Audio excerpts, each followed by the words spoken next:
welcome to all of those attending ICAHD UK's webinar, which has been coordinated with the UK Palestine Mental Health Network. We are delighted to welcome many of our supporters here, as well as so many new people, and including from outside of the UK. In light of all the new people with us, I'd like to start by saying a few words about ICAHD UK. We support the Israeli Committee Against House Demolitions, which is based in Jerusalem. Here in the UK, we launched in 2004 in the Houses of Parliament. We represent ICAHD in our education and awareness raising, our lobbying of parliamentarians, our work rebuilding Palestinian homes, and providing issue-based study tours. Over the years, our campaigns have focused on our call for Israel to end the demolition of Palestinian homes and structures vital for living. But from the very beginning, we've also had a focus on the bigger picture, the elements required for there to be a just and sustainable peace for all people. This has led us to put our framing in Israel's settler colonialism and apartheid policies over the Palestinian people. On the 7th of October, we mourned the loss of Israeli life, but we have put that incident in the context of what Israel has done over the Palestinians. 75 years, the Nakba, even things that happened before that time, but then leading up to the situation in Gaza itself, with the siege, the bombardments, just the terrible living conditions that these people experienced. Now, ICAHD has also worked with Palestinians following their lead in the call for one democratic state, including all the people between the river and the sea. In light of what has happened, we know that our job is even harder, because we're also even dealing with a genocide. In November of last year, ICAHD did call for Israel to stop the genocide over all Palestinian people. So we are going to see how things unfold. We know, as I said, our work is much harder. One thing I just want to flag up to you is that we have to watch developments very carefully. President Biden says that he's going to impose a two-state solution over the Palestinian people. We've got to be aware of what that looks like, because it could be fragmented and just result in this apartheid state for the Palestinians. So that's a little bit about our political work that we do here. Now it's time to turn our focus to the theme of today's webinar, which is attending to the mental health needs at a time of genocide. What is possible?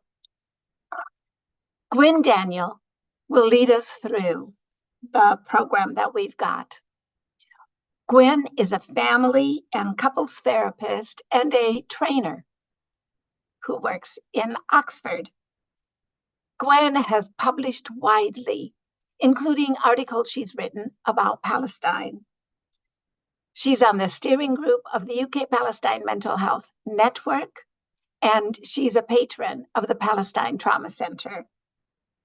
Gwyn will be in discussion with Dr. Sama Jabber, a psychiatrist who is speaking to us from Palestine.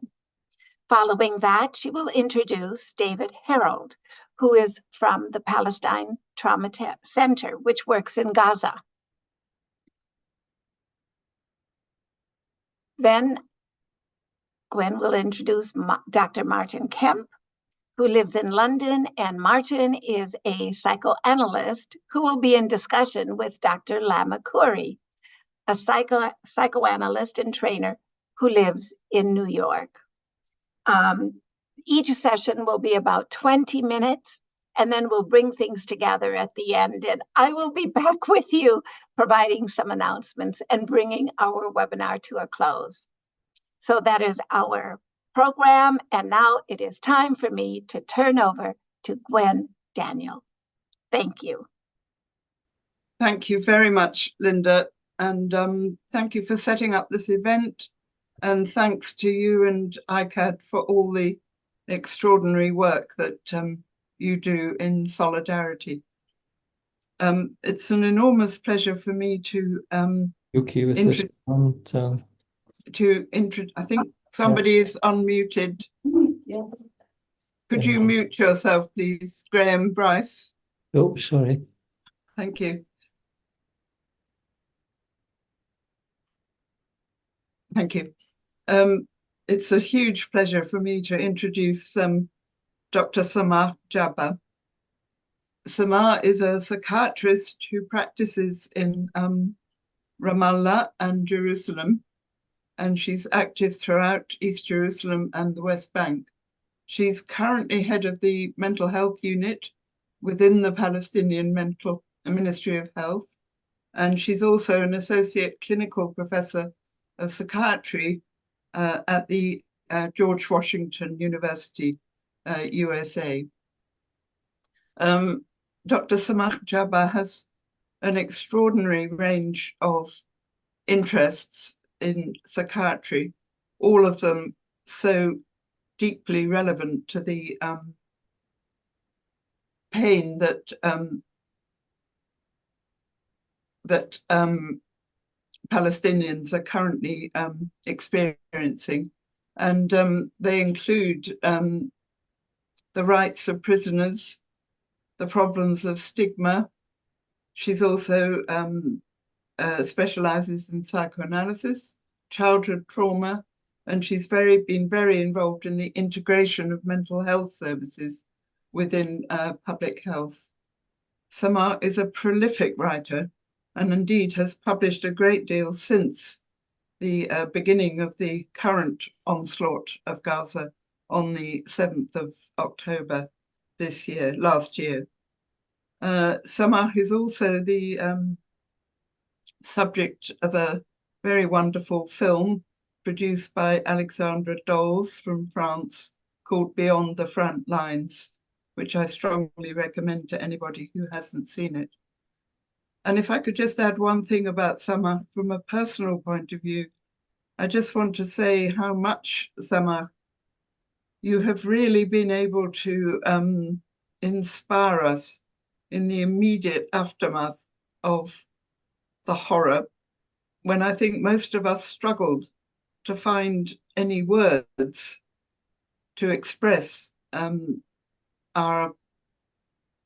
really to put into words the extreme emotion that we were experiencing. And somehow, you managed to do that. And your courageous, calm and wise words cut through. So I want to welcome you. For some reason, I need to go on to gallery view, I think. Yes, I couldn't see you, Samar. Now I've... Well, I see you and I'm smiling to you. So a huge welcome to you, Samar, and it's a great privilege to have you with us. We are going to be in conversation for the next 20 minutes.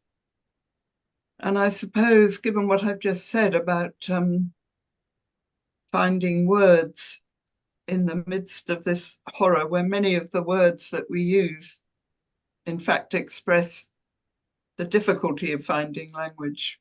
We use words like unspeakable, no words, inexpressible, unprecedented, which really suggest our horror and almost frozenness at the atrocities that we're witnessing from day to day. And I suppose I just wanted to start by asking you, in a way, perhaps an obvious question, but how different do you think this particular onslaught on Gaza is in terms of its mental health impacts from all the other onslaughts that have that have gone on before. Well, first, let me thank you for the kind and generous introduction, and greet all the good friends who are with us today in the audience. It's refreshing to see all of you. I think the scale of this atrocity and the carnage is much bigger than before, and it overwhelms the Palestinian health system. I would even say that, unlike previous attacks, this attack targets, among many other things, the health system. Israel is going from one hospital to another, from one primary health care and community mental health center to another, to demolish them. They are going after doctors and health workers. The numbers are unprecedented. Over 120 ambulances were completely demolished. Over 600 personnel are dead. Over 800 are injured. And more importantly, they are arresting doctors and exposing them to torture. Among prisoners, there are two different categories, and they put doctors together and they expose them to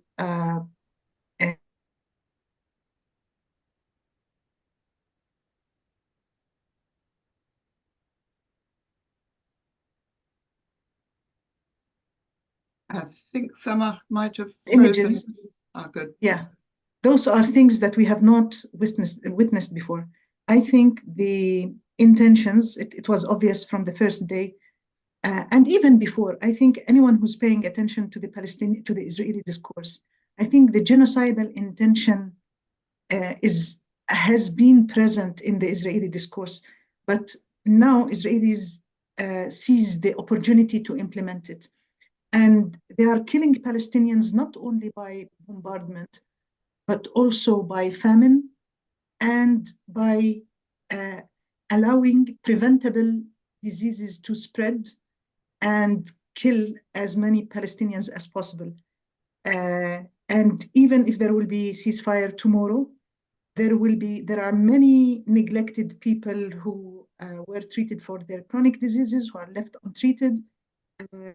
Many people who are suffering from pandemics of upper respiratory tract infection and from hepatitis, and people are dying for these reasons. So they created a situation of deadly conditions that will continue. They created a sustainable conditions to keep the Palestinians dying. And this is part of Israeli necropolitics against Palestinians. Another special thing about this situation is that the failure of the international community of great powers to stop Israel. At the beginning, they gave them the complete green light to do whatever they want. And then there were like some people in the French government and in other Western governments started criticizing Israel very, very gently, but they wouldn't stop it. Yesterday was the third American veto used to allow Israel to continue whatever it is doing. Israel is accusing everyone, Guterres and the UNRWA and the World Health Organization. They are killing staff from Médecins Sans Frontières. They are unstoppable. They act in a way that seems unstoppable. The international community has been very ineffective at stopping Israel from doing whatever it is doing. Of course, to go back to your question, all these conditions, let us imagine horrible consequences on the mental health of Palestinians. Justice hurts the minds of people, and the level of injustice to which Palestinians are exposed now is unprecedented. But also when people are left with no clothes, with bare feet, with no food, health is much wider than mental health or physical health.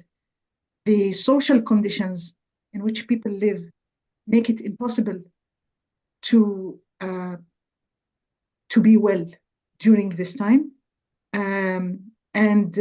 This is affecting not only the Palestinians in Gaza, but also other Palestinians who are living an anticipatory trauma, looking at what's happening to people in Gaza and looking at a silent and apathetic governments and world system. And they just anticipate that this might come to us as well. Yes, I was thinking, well, I was thinking many things as you were speaking, Summer. One was a comment by Marwan Bashawa on Al Jazeera when he said the message from the United States and the UK's carry on with the genocide, but do it a bit more discreetly.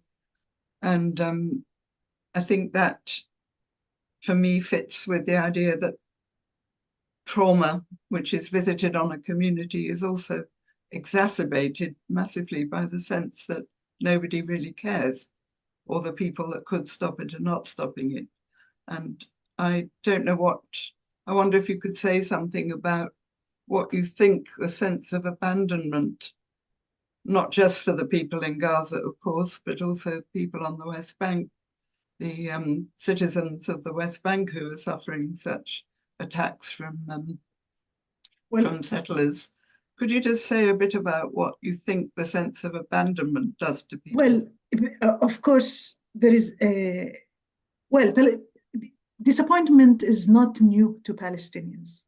But this time, I think that if this level of atrocity is not making people to move, I think that this is a big threat to humanity, not only to Palestinians.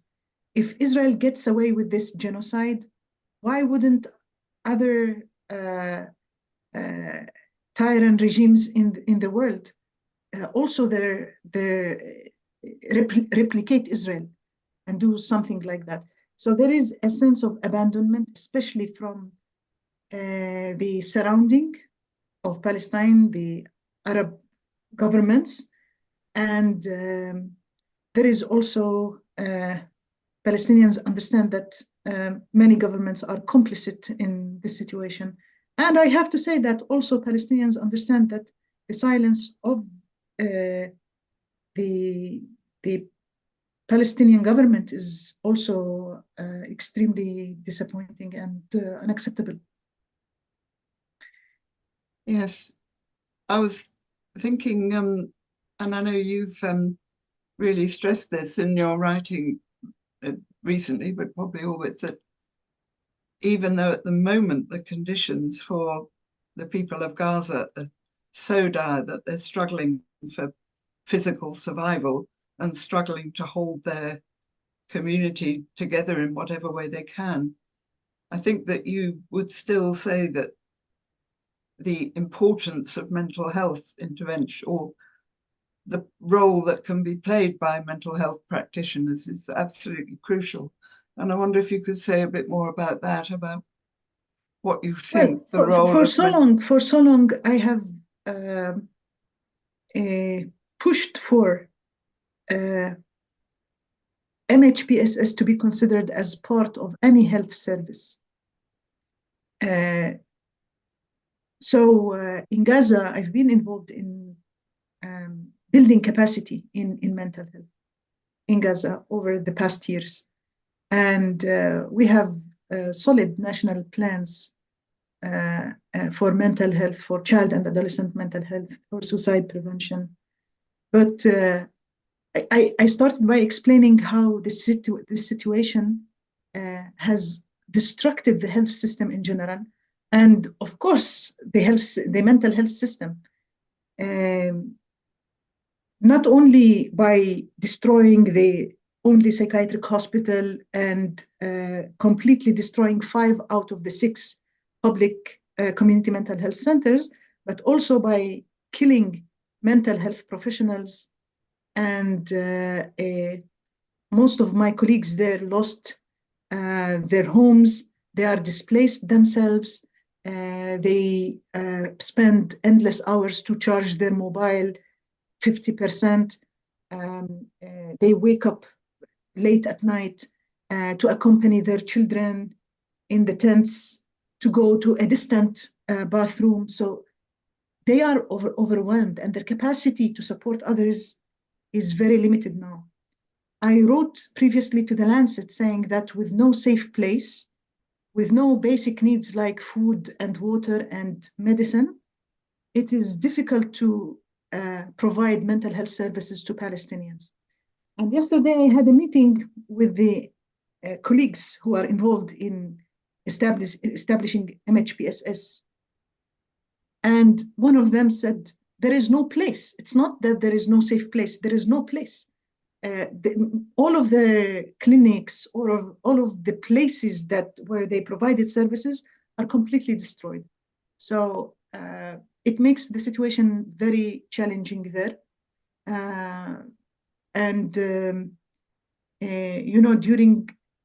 During COVID, we built an effective remote system. Most of the health professionals became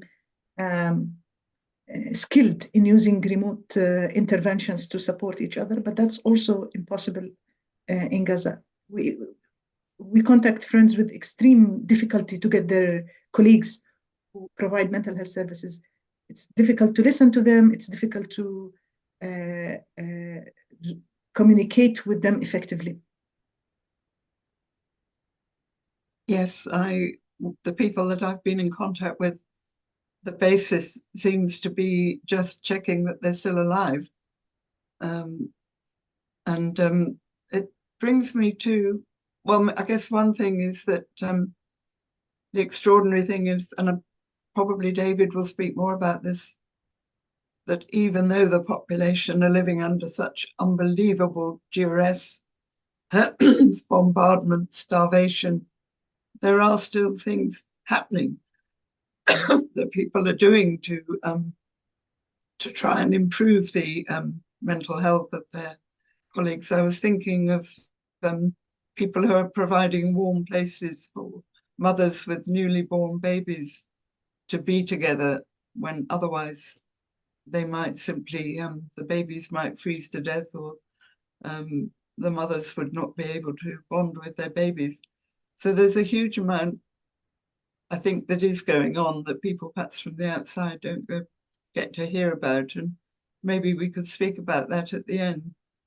But I just wanted to ask something about the degree of trauma, but how we can speak about it without reducing it to statistics, numbers of traumatized, individual traumatized people. And I know that this is something that you've really devoted quite a lot of your work to push us to thinking in a completely different way about trauma.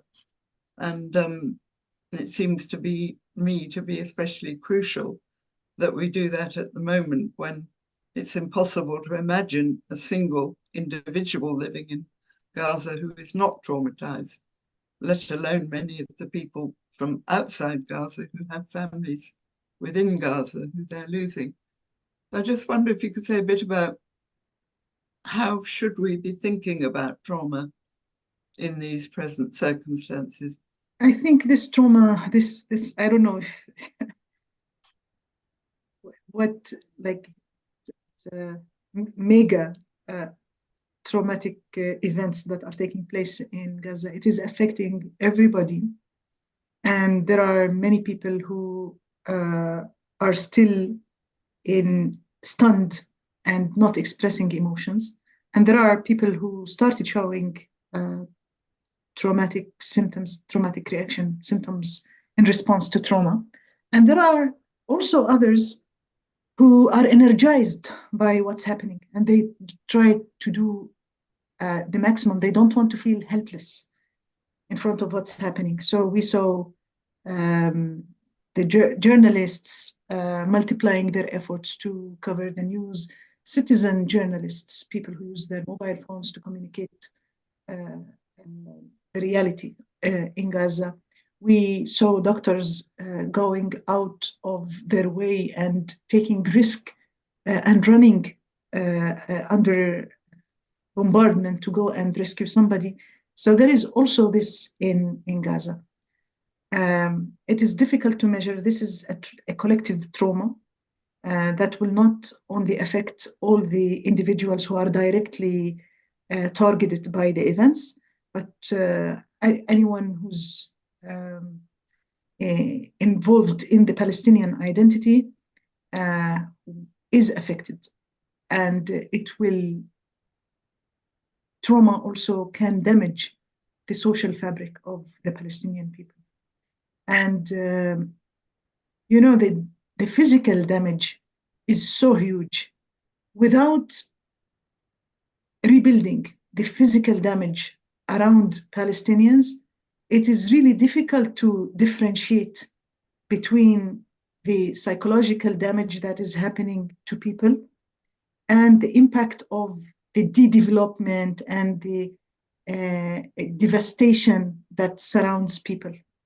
And I think we can speak more objectively about the psychological consequences once this carnage is over and we start rebuilding, re-establishing the lifeline of Palestinians. And I would prioritize the health system and the educational system. Those have always served as a very important psychological containers for Palestinians. There will be many people who are affected psychologically in the long term. And I think our interventions, we cannot get everyone on a chair for therapy. We need to provide interventions that are suitable for this new situation, listening circles, trauma-informed care in schools, in clinics, commemoration of historical events and so on. And I don't know if I told you the story of the horse battle of Jenin. Maybe I'll just finish with this one. The Jenin horse battle was built after the invasion of Jenin, 2002. Israel also demolished many ambulances and killed many people. And in their efforts to process their grief, the youth of Jenin, guided by a journalist, they built a horse as a commemoration, as a symbol for these events. And recently, Israeli army confiscated that horse. They demolished it and they took it away. So I want to say that even our efforts to work through our trauma are being targeted. And it's urgent to stop the carnage and to allow Palestinians to grieve. Thank you. Can I just pinch another minute with your permission, Linda? Because I just wanted to refer to something that you said in your Lancet article, which I thought was very profound, which was about speaking about Sumud, the Palestinian capacity for steadfastness. And yet you speak about the risk of overemphasizing Sumud or even glorifying our capacity to withstand any amount of loss. And I wonder if you could just speak to that, how one holds the edge between celebrating the steadfastness and also not romanticizing the capacity to endure. I think Palestinians understand that we can be traumatized and bleeding and yet refusing to be cornered in a position of helplessness. So we try to resist. This is part of our moral commitment. It is part of our belief system. People try to resist these situations and do something that is pro-social and supportive to others. They try to exhibit actions of post-traumatic growth, regardless of their injuries and wounds and grief. But what I wanted to say in that, in warning people from romanticizing Sumud, is that we should lend us the elements that are necessary for us to continue this exhibition of steadfastness, perseverance. Palestinians are not of a different nature than other human beings. Everyone needs a hot meal. Everyone needs to go to the bathroom. Everyone needs a shower. So we cannot just leave those who are starving in famine now and expect them to be Sumudic in a way or another. Thank you so much, Samar. And I think that's a good moment to end. And I think you've emphasized above all that this is a moral struggle. Can I have a minute just to say one final thing? Of course. Okay. I just want to, while everyone is focusing in Gaza, horrible things are taking place in the West Bank. On the 27th of December, Israel killed people in Tulkarem, and some of the paramedics in ambulances, they managed to take a couple of injured people, driving them to the hospital. Israeli soldiers stopped these people, asked the paramedics to get out of the ambulances, kneel on the floor, and put their hands on the floor, put their hands on their heads for 40 minutes. They entered the ambulances. They took off the bandage from the wounded patients, and they stabbed them. And this is now documented by human rights organizations, by UN human rights organizations. I want people to be aware, because these details are like, they go to oblivion. People don't know about them. And I just wanted to take advantage of being with you today and to ask you to search for this news and familiarize yourself also with what's taking place in the West Bank. Thank you. Thank you. I mean, these acts of sadism are ones that we have to document. Thank you so much. Yes, thank you, Sama. I'd like to express our deep gratitude for you taking time from your extremely busy schedule, all the responsibilities you have for what you're doing, overseeing your responsibilities in the West Bank as well as in Gaza, all of that. It's such a privilege for you to be with us. Thank you so much. Thank you. Thank you. And now, Gwen, back to you to introduce our next speaker. Thank you so much, Linda. Well, it's a huge pleasure to introduce David Harold, who's a good colleague and friend who I have been marching alongside on Saturday afternoons ever since the middle of October. David works in education. He specializes in helping students who have literacy difficulties. David is the chair of the trustees of the Palestine Trauma Center, and he's visited Gaza 3 times. And on one of these visits, he delivered a course in drama therapy, which I think, as we know, is one of the most helpful ways of supporting the mental health of young people in Gaza. Over these last 4 terrible months, David has been absolutely indefatigable. He's attended every rally, he's spoken at many of them, and he's given many, many interviews to the media. And as a patron myself of the Palestine Trauma Center, I know at first hand what extraordinary leadership skills he's brought to his role and what moral purpose he's showed. And he has extraordinary respect from everybody who's worked with him. Thank you, David, and over to you. Thank you so much, Gwyn. That is far, far too generous, but it's lovely to hear. Thank you. I'm now going to try and share my screen and see if we can look at pictures I want to just make a point about who I am and what I do, which is very important in the light of what we've heard from Dr. Jabber. Dr. Jabber is an immensely experienced, wise, and knowledgeable practitioner. I'm not, I'm merely chair of trustees.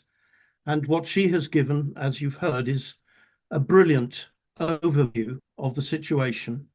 And what I'm going to give you is a micro picture about which I think you will have to draw your own conclusions. In short, I'm not an authority, I'm just a resource. And so with that to start with, the only other thing I want to say is that what I'm going to show you is a sanitized version of what life is really like out there. The horror is unspeakable. The suffering is unimaginable. And when you are a parent watching your children die, or if you are a child who is rescued from the rubble only to find that the whole of your family has been killed, then we're dealing with multiple traumas and horrors that it's very difficult to know how to deal with, how to even to begin to deal with. What we're looking at here in the first picture is an overview. It's Gaza City. You can just see in the background there the curve of the harbour, and we're looking at it. We're from the north, place called sort of Beach Camp, and I'm going to just give you really two images of desolation and devastation. I think that important as a starting point. The second picture here is right at the other end of Gaza, which is Rafah, and the tents. Look at the extent of the tents. You can see them very clearly. And the social network now has been, as it were, thrown up in the air, and it's all falling down randomly. And new networks have to be created, have to be found to give people just minimum security. And so there is the tent city. We will be working, I think, in the next few years with tent cities, and that's what we've got to think about. The second devastation is individual. The child who has a moment of horror and shock and grief and abandonment, possibly being orphaned. The great question comes up, why? Now, I think that all of us here should be able to tell that child why, and certainly as practitioners in mental health work, we should know why, and perhaps share that information with clients. And the very first, possibly the most important answer is given to us by a Zionist thinker called Jabotinsky from the 1920s, who came up with a philosophy which informs the thinking of the Likud party and Netanyahu and all of those people who are supporting him, which is basically the iron wall philosophy, which is that you cannot live with what they call Arabs, that they have to be made so frightened of you that they have to be humiliated and put down to such an extent that in the end they will give up. The theory is that they will give up. Now, I think that all of us here know that that is an illusion. It is not within our psychological makeup to give up. Resistance is natural if we're going to have any sense of our own survival. But what they want to produce, according to this philosophy, is a very well-known psychological term called learned helplessness. And so what you do is you destroy the capacity to resist by breaking down all kinds of things like personal identity, like a sense of belonging to a community. Now, if that is what you are faced with, then once again, I'm looking at the foundation of our therapy work, the absolute foundation of it. We've got to understand that that child is faced with a choice. Will you be crushed, or will you, and notice these quotation marks, dream of muscular prowess? Now, those are the words of Frantz Fanon, who wrote a book called The Wretched of the Earth, about the resistance against the French in Algeria. And he was the person who really thought about what do you do if you are in a position of being oppressed by a settler colonial community? What do you do? You want to get to a place within yourself, within your psychological self, where, quote, his glance no longer shrivels me up, nor freezes me, and his voice no longer turns me into stone. And the two pictures illustrate that. There is a principle coming actually from Islam, which is resistance as a rebalancing process, the process whereby when we are affected by the powerful feelings which oppression and humiliation unleash, we find a way of controlling and directing them. And the first thing we do is, and this I think applies to everybody here, it applies to ICAHD, for goodness sake. Because what does ICAHD do? If it comes across a building that has been destroyed, it rebuilds it. It's an act of refusal, a refusal to be subservient to a future set by others, a refusal to accept inferiority imposed on your identity, a refusal to normalize injustice, which is why we should go out on the streets, a refusal to take force and power, and this is our individual moral purpose.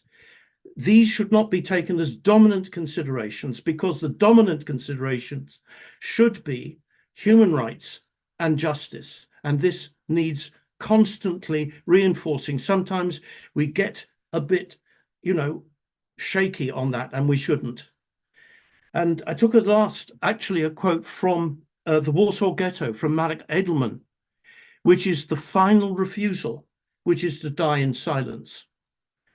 And when the question arises about whether the people in Rafah, all crowded there, all being set up to be pushed into Egypt, will they go, is the question.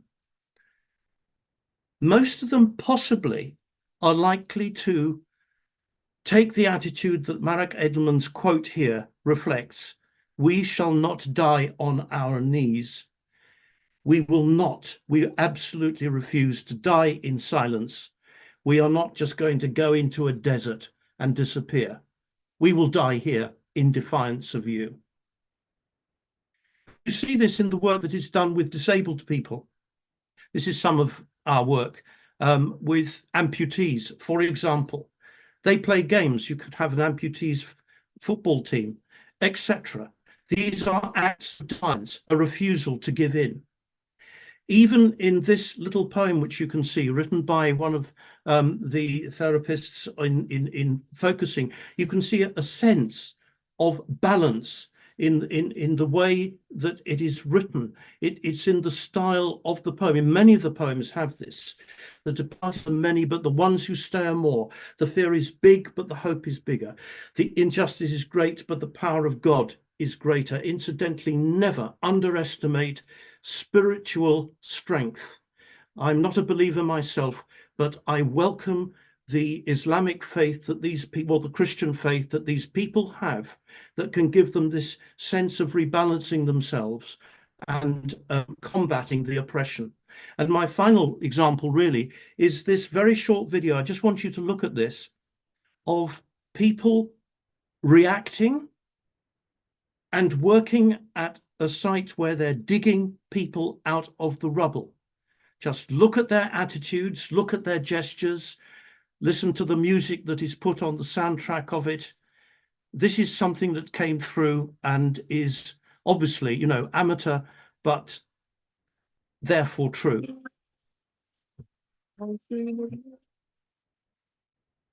الجلال والجمال والثناء والحياة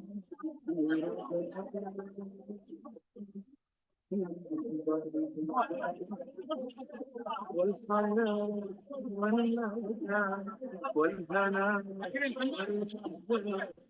في جواب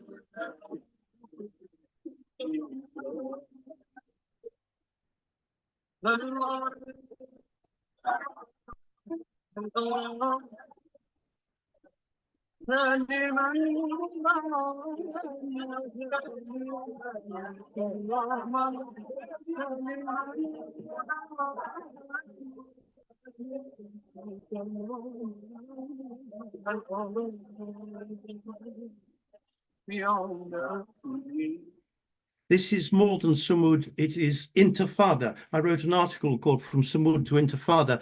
Intifada means a throwing off. It's more than steadfastness. It's an active throwing off of the burden. So here we are, Palestine Trauma Center before and after. That speaks for itself. That's the damage that's been done to the center. It really is unworkable now. One of our senior people here, that is the states that our best therapists, well, all of them are best, they're all wonderful, but they've all been reduced to something like this. These are the therapists I'm talking about. Naveen, she spent years, she and her husband, building the flat that you can see on the left. Bit by bit, she said, over the years we put it together, and now you can see it on the right. We've got a storyteller, a hakawati. There you can see in bottom right, part of the Days of Joy, the street entertainment. And the idea of telling stories is to not just entertain the children, but to remind them of their identity. They're all Palestinian stories. And Fida did that, and he did it brilliantly. You can see the top left picture. His apartment was bombed. His wife and children have all been killed. He is in a hospital in Egypt, has just woken up out of a coma and learning about what has happened to his family and home. There is the market in Nusayrat where our trauma center is based. Many of our people now are doing practical things. There's a very important sense in which the therapy must come after the trauma. What we must do now is just sort of knuckle down with everybody else and see if we can find food, see if we can organize shelter. And here are our people doing a bit of baking, delivering that, and delivering blankets as well. Blankets are very important, as you can imagine. And often taking them to people who have returned to their homes. They haven't wanted to be in the tent cities. It actually is a very understandable therapeutic thing to go back to your home, even if it is ruined, because at least you are with familiar things and familiar spaces and may find familiar objects which you can then take ownership of and work with. And so people have to go out and make deliveries to some of these people. But mostly it's deliveries around these tent cities that I've mentioned earlier. Before everything happened on the 7th of October last year, we had 4 projects going, which I won't describe now. You may like to ask about, because I'm going to get to the end of this presentation, and then if Gwyn wants to ask some questions, if there's any time left, you can do so. But the projects all revolve around the concept of community-supported therapy. In other words, that this isn't about one person on their own with a therapist who's in a kind of dominating position. The idea is that you work with families, you work with individuals, with children, with the community you can see bottom left there in the street, to help them help themselves. This is the essential thing that Palestine Trauma Center does in order to overcome or try and you know, lessen the impact of the absence of professional help. And I expect that after the violence is over, we'll be setting up more and more of this, trying to train families to become their own therapists, organize children in games and activities to help themselves, and to introduce them to a very gentle and easy form of CBT, which is called focusing, which you can see up there. There's Jabba, there's my dear friend Jabba. And I just thought I'd show you this because it's an example of what is happening. Well, it was certainly happening in January. And this is, I think, a picture from January. That's in an UNRWA school. Luckily, it hasn't been bombed. A lot of them have been bombed. Anyway, the children are gathered together and they are given some activities. The alternative is to go indoors, do some activities with them there. So really the latest news, as Gwyn, I think, mentioned earlier, is that some attempt is being made to fill a bit of a gap in the activities for children, which could give them at least temporary help. Saeed is another of our therapists, is also a poet. And I just thought I'd share with you one of his little poems. The night sky throws us the lava of death. In the morning we dig graves. No graves can hold all this death. Let's bury the burnt flowers in our chest, that they may come back to life. And once again, in those last two lines, you can get the sense of a rebalancing after a proper acknowledgement of the despair and horror. The two must run together. You don't deny one just because you're saying the other. And he has given permission for his daughter's picture to be put everywhere. These are the ruins of his own house, and his daughter amongst those ruins. And he took this picture of her, which he wants us all to see. People are moving about. They have been told to go to Rafah.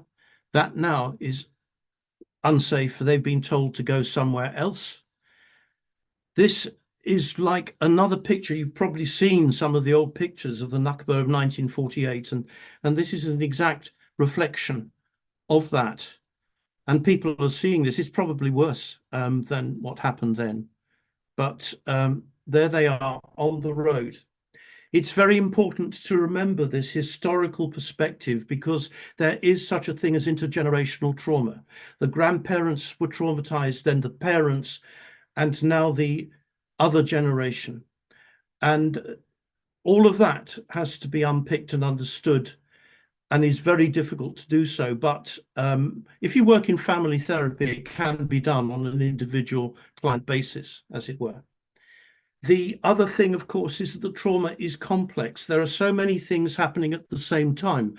Unemployment, lack of water, the fact of the siege itself, poverty. When COVID came, it was like another layer on top of the layers of trauma, adding another complexity. And so what I'm doing here is just sort of laying out the problems rather than being able to suggest what the solutions may be. And I just want to remind us all of the devastation, of the appalling sort of disappearance of social order, of family order, of the Hamula, which gave this supportive family structure to so many people. And the task in front of us is huge. So what are we going to do? Well, as far as we're concerned, and there's a picture from the past, you can see Jabba, we can see Feder and Naveen and Saeed. They're all in that picture there, among the others. We've got to try and gather them together. The first thing we've got to do is to meet up together, all of us therapists, all of them, I mean, and we've got to review their well-being. That is our first task. Some of them have already established a tent, which they call a therapy tent. They did this in Rafah because it was a kind of a temporary thing which maybe could be used. And they're thinking of doing another one. I've no doubts that that is what we'll be using for a couple of years, maybe in the future, once we're able to do anything at all. But we're also bound to have to look for new permanent accommodation. I think I've given you quite a lot there, and I think that perhaps we need a bit of time to mull over it. Gwyn, if we have any time, perhaps, yes, we can have a few questions about what you've just seen. But like I say, these are rather random pictures and comments, and I'm really just leaving you to draw your own conclusions about them. Gwyn, you're muted. Yeah, I think we're all probably reeling from the emotional impact of what you've given us, David. And you shared so many levels of both the horror, but also the extraordinary spirit of intifada, of the continuing attempt to provide and to connect, and maybe just to say that one of the messages I think that does come from the team in Gaza is that it really means a lot to them to know that people on the outside are resisting. And it may not seem very much, but it is something that we know means that people do not feel abandoned. Yeah. I think that Linda wants me to move on to the next, but hopefully right at the end, there will be some, if you're able to stay, there will be some opportunity to ask some questions about the incredibly rich presentation you've just given us. So thank you so much, David. Thank you. I'm now going to turn to Martin and Lema Khoury. It's a huge pleasure to introduce Martin Kemp, who is a psychoanalyst who works in private practice in London and has visited Palestine on many occasions. And most significantly, Martin was one of the founder members in 2014 of the UK Palestine Mental Health Network, which I think has been an extraordinary influence in our field, and which I joined in, I think, about 2016. And I think Martin has a capacity to both provide an extraordinarily strong intellectual voice through his writing, but also to be an incredibly creative activist. So he has provided us all with great, I hesitate, I don't think he'd like it if I use the word leadership. So I'll use the word inspiration to all of us in the UK Palestine Mental Health Network. And another thing that Martin has really done extremely effectively, particularly in the last few months, is really exposing the level of equivocation and, dare I say it, hypocrisy that suffuses the professional organizations of which he and I and many of us are a part. And I think Martin has been extremely effective in not allowing that to continue. And I know Martin's going to introduce Lema, so I just want to say I've never actually met Lema except on Zoom, but I feel I know her extraordinarily well because she's been such a brilliant, warm, compassionate, inspiring voice. And if anybody has not seen the video of Lema speaking at a demonstration in New York, in the public square, I urge you to see it. I'm sure we can provide a link somewhere. I'll leave it now because I know that Martin is going to introduce Lema more fully. So over to both of you. Thank you, Gwyn. That was Can you hear me? Yes. Yeah, Yeah, we that's can. very kind of you. Thank you.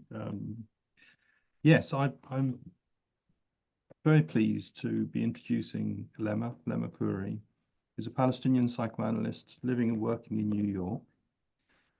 I've been corresponding and talking with Lema for about 8 years or so, sharing ideas on our various projects and working together in the family of mental health networks that's now established. Lema's on the committee of the Palestine Global Mental Health Network that brings together colleagues from right across historic Palestine and diaspora.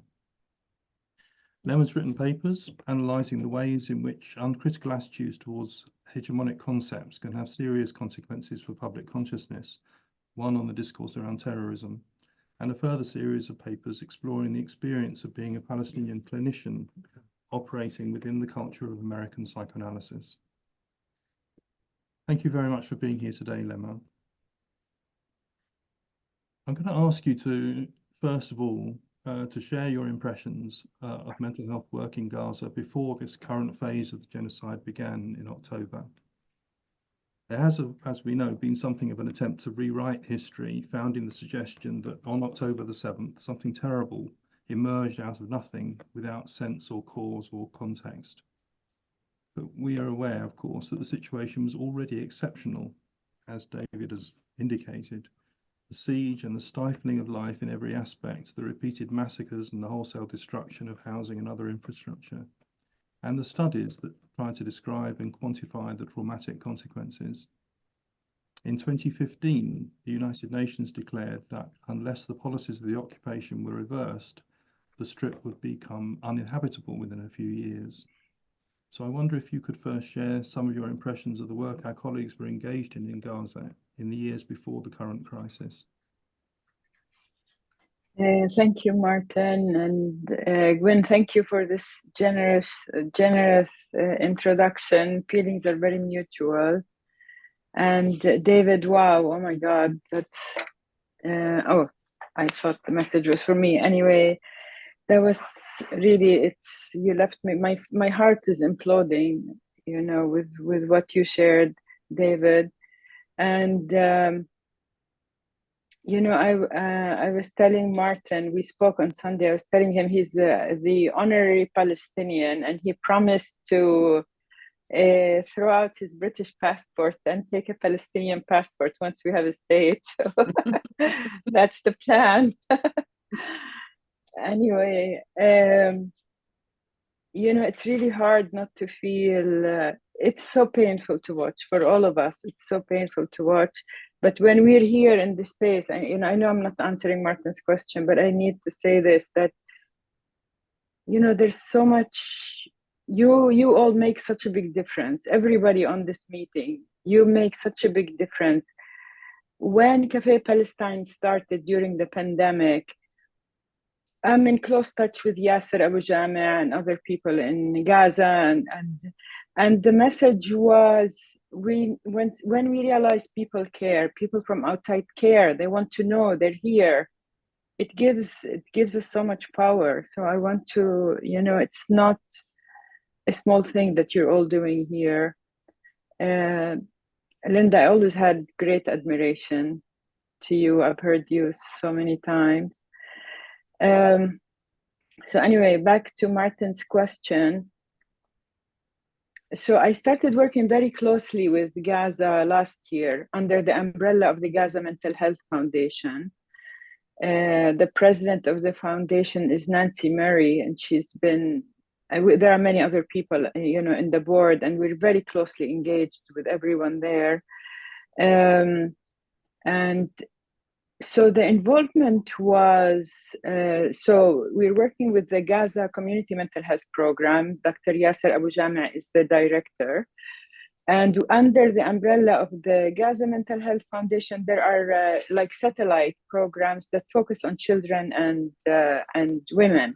So my role was with these little kind of organizations with a focus on one particular in Gaza City, which was the biggest. They had like almost 40 clinicians. And what happened was they were divided in groups, and we had supervision, one thing I think important to mention is people in Gaza are very highly qualified. You know, people are, you know, very highly qualified, very highly trained, very committed. Now, the issues are not you know, I think being in Gaza is very different from being in Ramallah or Hebron, in the sense it's really, imagine being in an open air prison. Literally, it's an open air prison. There's many people feel there's no hope. How can I get out? And if you have children, imagine that you would be willing to send your children out and you know you will never see them again, just to give them a chance at life. I mean, the level of, it gives you an idea of the level of desperation. You know, having said that and having heard, you know, I think there isn't much to add to what David said. I want to emphasize some things I learned from Yasser Abu Jami', Ranan Shashibi, Dr. Mustafa Al-Masri, he's a psychiatrist in the Gaza community mental health program, Dr. Weda, and others. Yasser he came on a tour, Yasser Abu Jami', the director of the Gaza community program, came on a tour to the US, and the tour was trauma and hope. You know, he would say things like, we tell children they can still smile. It's hard to say that in this moment, right? It's hard to say that. Another thing he said once, I remember in one Cafe Palestine, he said, I don't want my patients to be resilient. I want them to be happy, you know? So, but maybe we'll talk, you know, maybe Martin and I will talk more about, you know, how do you handle how do you stay happy in the current situation? So that's all I had to say, much. And subsequently, I think that you've been able to maintain some of these connections, you know, even under the conditions of this appalling assault and people being displaced again and again. In a way that perhaps maintaining connections which many of us have not been able to or struggled to maintain. Mm. I wonder if you can just share with us what you'd like to share about what they've shared with you, or how you understand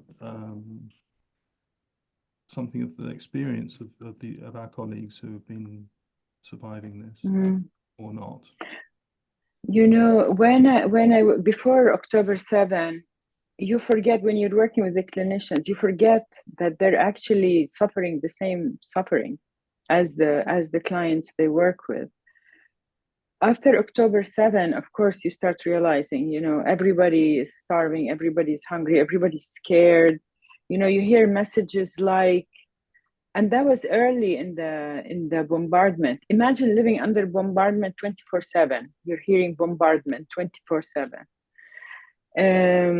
So I used to, you know, stay in touch with everyone. And I don't know if you've seen, you know, there were so many heart-wrenching pictures. One of the most heart-wrenching, among many others, is this man. He's probably in his 30s, late 30s. He's covered with the gray dust. That was very early on. And behind him is his house, demolished. And the person who's taking the film asks him, how are you? It makes me want to cry, so I hope I'll hold it together. You know, how are you doing? He asks him, how are you doing? He says, Alhamdulillah, Alhamdulillah, thank God. You know, so often you hear, you know, this comes across a lot. Now, in terms of the colleagues, you know, a lot of Alhamdulillah, pray for us, you know, we'll get, but then on the other hand, I lost a colleague, Lamia Nasser, and I really want to, okay, I hope I hold it together every once in a while. It's too sad. So Lamia was this lovely clinician, so upbeat and such a, you know, she's like the group leader's gift. You know, you have this often in groups, there's this member who really makes your life easier, pulls people together, and especially on Zoom.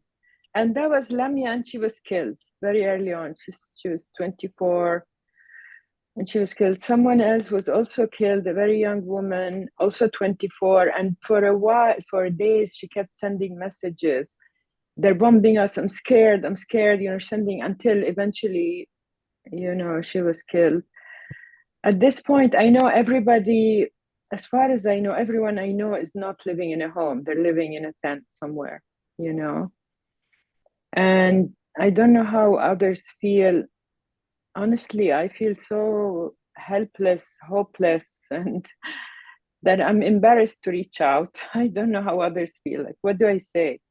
In this moment, what do I say? Anyway, that's all I have to say. Yeah. I do share that feeling, and it's very, very difficult to believe that one can contribute anything by, in such circumstances. I was remembering what you were saying earlier about Yasser visiting. He also came to London only a few months ago and gave presentations at London University and at a venue in North London. It's extraordinary to think, that have that personal connection with somebody and then to know what it is. I mean, there's something about, the people you're describing that's so immediate, whereas for many people, it's faces on a television screen, or it's something so remote and perhaps so easily forgotten. And I think that's why we're talking in a way, isn't it? We're trying to counteract that the whole dehumanization that can so easily take place. I don't know if you can say, if you can say how recently you've spoken to Yasser.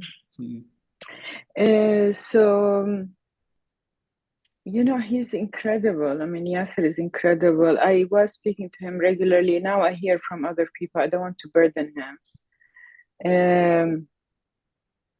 He makes jokes. And I'm sure it's not easy, but he's so resilient. This man is so dignified, so strong. I wish there's a video of him, by the way, from before October 7, and I shared it with him after October 7 because it started circulating, and you see his picture and you hear his voice. He said, sadly, nothing changed, So Yasser is okay, let me tell you that. Yasser is okay, his family is okay, as okay as can be under the circumstances, of course. Yeah. Lemmy, you've also been instrumental in responding to the needs of Palestinians outside Palestine itself over these months. When we hear with a UK network of being approached with requests for Arabic-speaking clinicians to support Palestinians, you've been our point of reference. We've sent them in your direction. Can you share anything that's grown out of that work or that role that you've been playing over these months? So yes, I will answer that, and I'm aware that we don't have time. So there's something I really want to say. So let me tell you that on one hand, to answer your question, Martin, is Arabic-speaking therapists throughout the world really gathered. I mean, the movement to organize ourselves and create spaces where we could provide services right away, free of charge services right away. Of course, people in Gaza, that's not what they need right now, but outside, we're all, it's such a hard moment. If you have family in Gaza, you have your own hell to deal with. And so basically, I was just the point of, connecting people, and there are groups, there's health workers for Palestine, there is Doctors Against Genocide, there's a group on Facebook, there's the Red Clinic, has been incredible, very resourceful. Eliana helped us out too. So we had, people have been extremely generous, extremely generous. The one thing I want to say, and well, maybe I'll wait for your question. I want to end on a good note. That's what I want to do. So maybe I'll wait for your next question. Can I just butt in and say you've probably got about 4 minutes left? Is that okay? perhaps you should carry on and share with us, Lemma, what it is that you want to make sure gets said. Yeah, so let me say, this is from Nadira Shalhoub Kaburkian.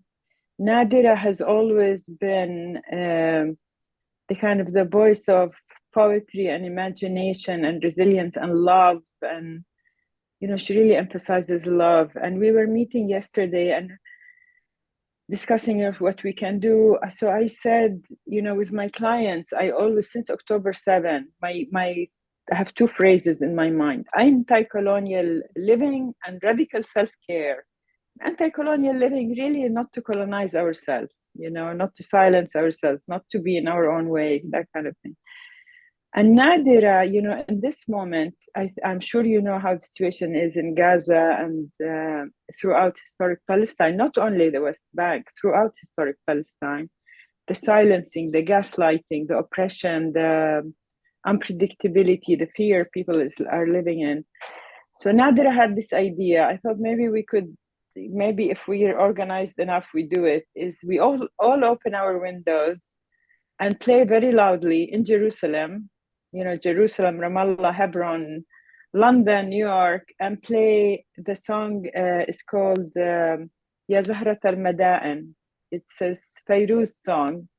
And it's, I salute you, Jerusalem. So maybe that's, and in a way it creates a space for us to be together in the same moment and rise above checkpoints and walls and everything that's happening. So that's my last phrase. Yes, music and balloons. Yeah, Nadira is reminding me. Also balloons. We thought balloons and kites and. I'm afraid I'm going to just sort of say something rather mundane to follow that, which might not be the way you'd like to end, but it strikes me as sort of it may be important to think about how our understanding today, in what Samar said, in what David said, in what you're saying, is that getting close to the emotional and psychological needs of the people we're talking about requires an understanding and analysis of the historical and the political, the ideological framework. And I'm thinking about how perhaps this touches on the nature of Western psychotherapy, for example, the nature of the way and the limitations and the obstacles that it might put in the way of that kind of understanding and that kind of engagement.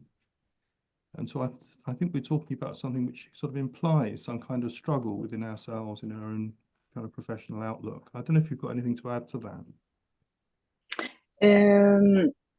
So what are you saying, like, try to be more realistic? Are you asking me to be more realistic?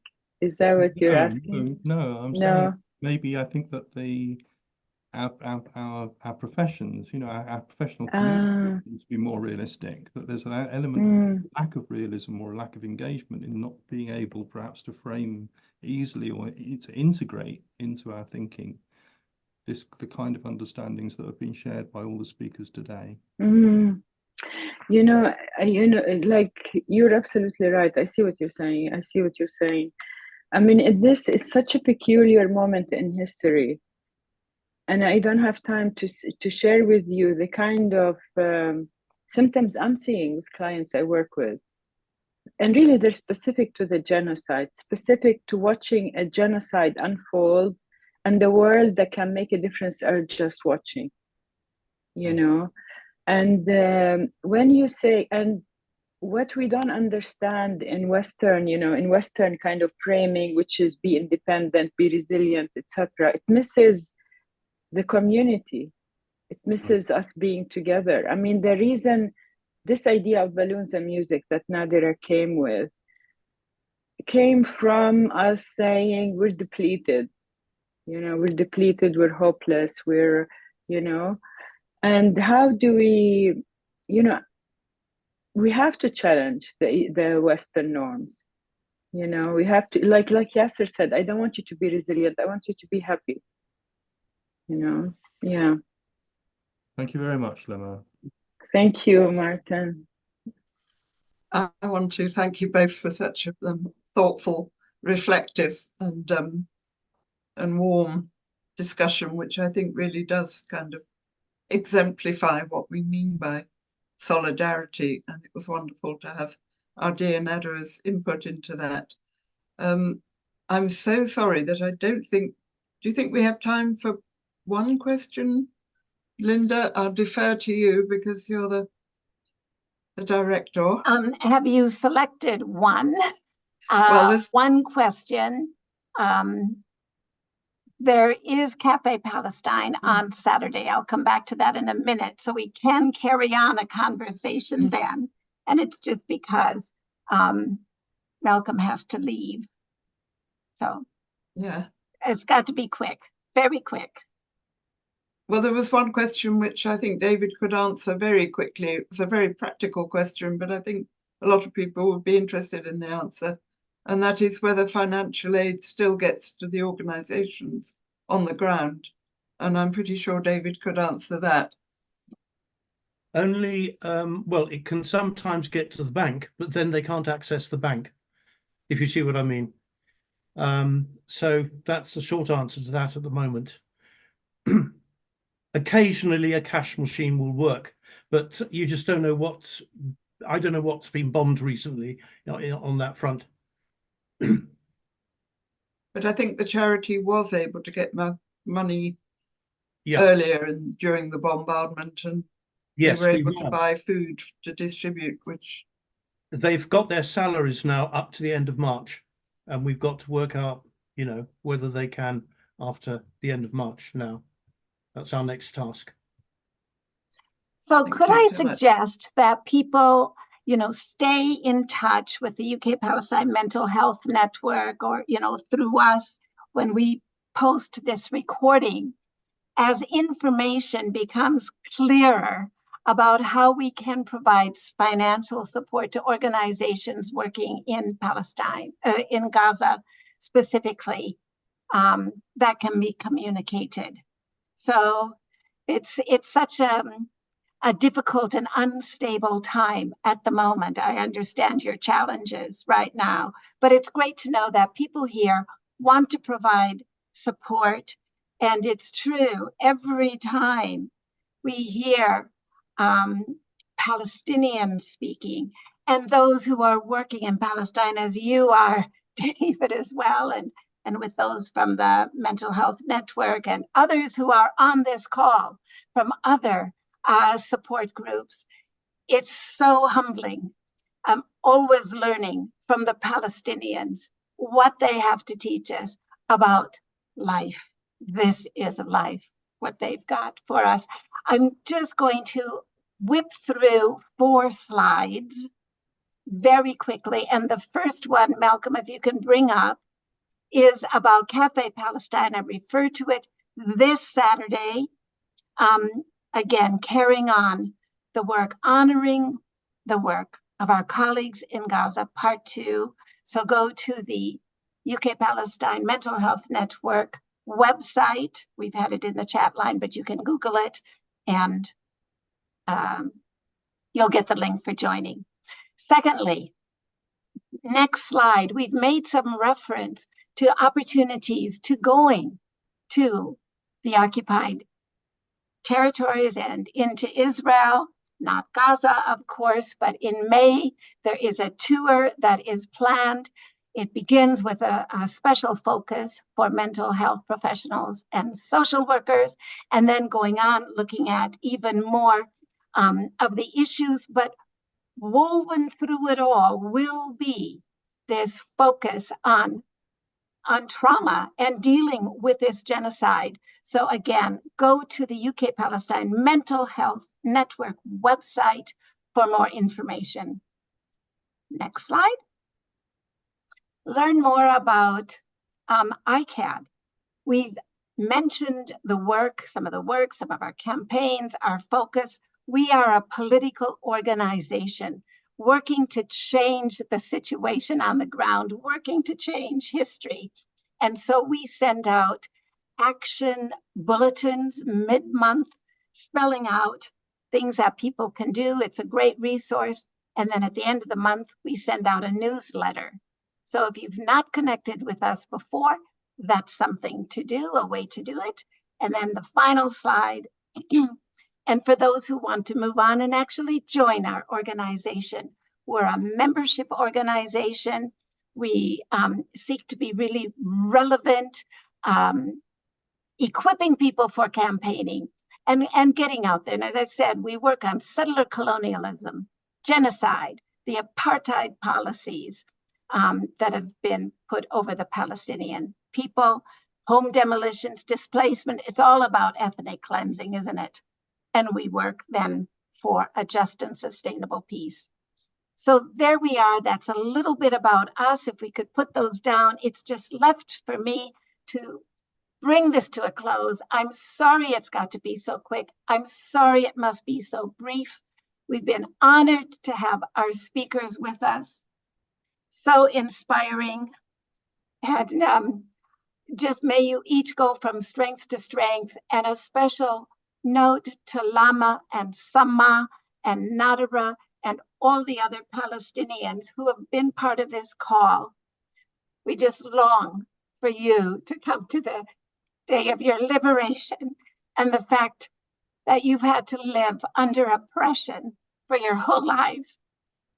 We want to remain with you in this struggle. I hope you are encouraged.